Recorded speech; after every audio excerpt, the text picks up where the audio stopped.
Thank you, Chairman, State Secretary Huluban, Prime Minister Bratušek, Minister Jakic, Ministers, ladies and gentlemen.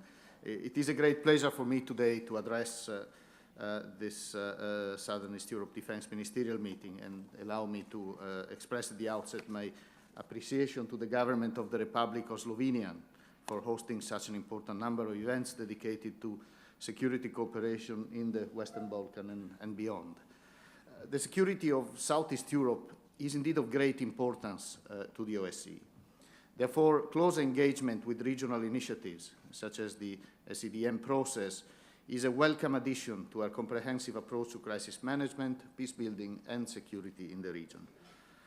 Southeastern Europe has undergone great transformations since the end of the Cold War.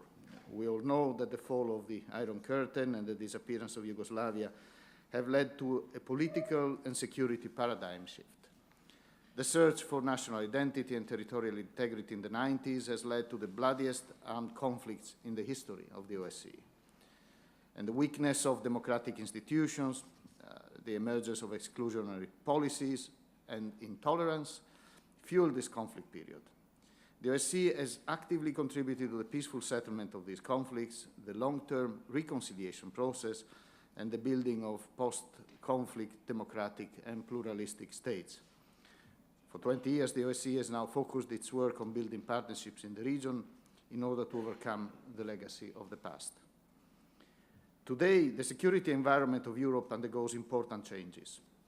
This is linked to the effects of globalization, profound economic crises in Europe and elsewhere, and the emergence of competing frameworks of political and economic integration and defense partnerships. Today's security threats and challenges are primarily non-military and cross-dimensional in nature. The big challenges are the economic crisis in all of Europe, youth unemployment, organized crime, corruption, cybersecurity, and the danger of radicalization and extremism in our societies. The economic downturn is also hampering the transition towards effective statehood, democratic reform, and security governance that includes the reform of the security sector and the armed forces. All these challenges and risks can only be addressed through broader efforts of cooperation, regional and international, and through new partnerships. Our own engagement in the Western Balkans is epitomized through the presence of significant field missions in the region, and in fact, almost 60% of the 2013 OSCE budget for field operations is allocated to this region. Our presence in Albania and the missions in Bosnia and Herzegovina, in Kosovo, Montenegro, Serbia, and in Skopje will continue to actively support the efforts of host governments to address security challenges on the basis of our own comprehensive security concept across 3 dimensions of security. Those missions are all developing now a regional focus in their work that also facilitates cross-border cooperation and regional partnerships. But of course, regional focus does not mean less focus on our specific mandates. And for instance, last night I was discussing with the Defense Minister of Albania the continued work of our presence, which in close cooperation with the Minister of Defense supports the destruction of surplus conventional ammunition and small arms and light weapons, and the disposal of hazardous chemicals stored in military premises. Albania is now on track to dispose of its 90,000 tons of surplus ammunition in the first half of next year, much earlier than initially planned. And this would make the Albanian project one of the most efficient demilitarization projects worldwide. And in fact, last week in New York, I had a meeting with the UNDP Administrator Clark, where we discussed a long-term partnership between the OSCE and the UNDP to continue in Albania and elsewhere projects of this kind on the basis of an MOU that we are now developing with them. The work to overcome the legacy of the past, challenges to socio-economic advancement and internal reform is not easy, obviously, and relapses are always possible. However, the OSCE commitments in the political, military, economic, environmental, and human dimensions can serve as benchmarks for internal reform and regional cooperation, an important basis for economic and political integration, a process that gained momentum in Southeastern Europe over the last years.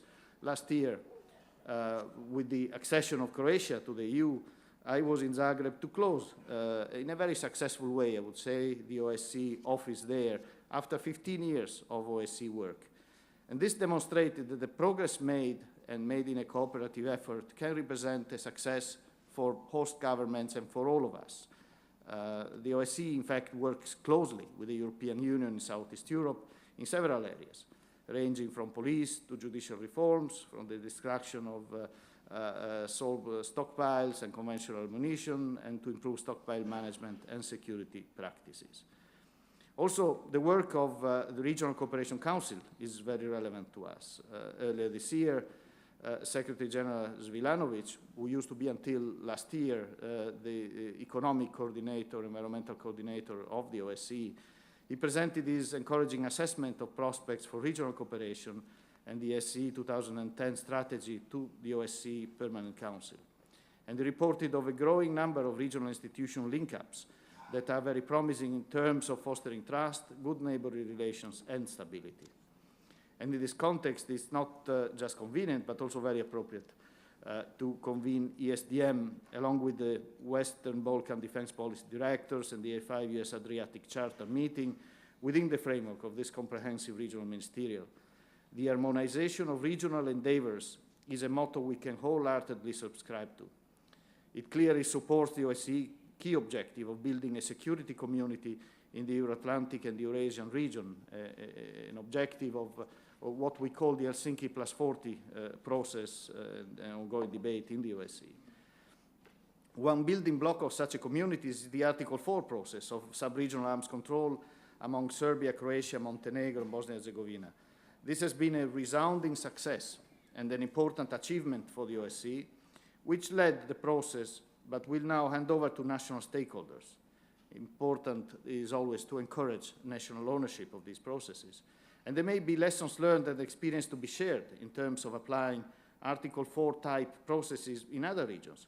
For instance, in relation to some of the protracted conflicts that have been eluding resolution for too long. Certainly, this was the take of several panelists of an OSCE Security Day dedicated to the conflict cycle, which we hosted in Vienna just a few weeks ago. So our experiences in this region can become useful experiences for other regions within and outside the OSCE area.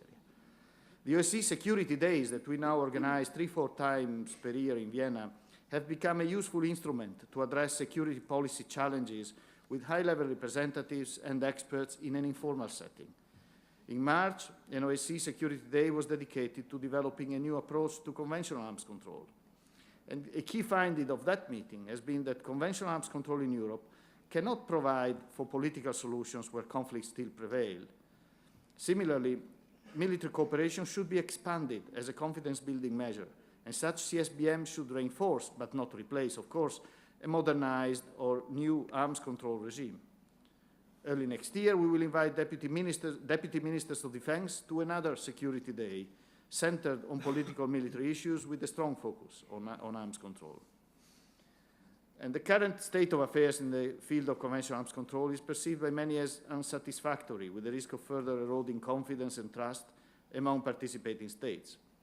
Even though the validity of existing OSCE political military acquis is not put in question as of itself, many see the need to bring it in line with current security challenges.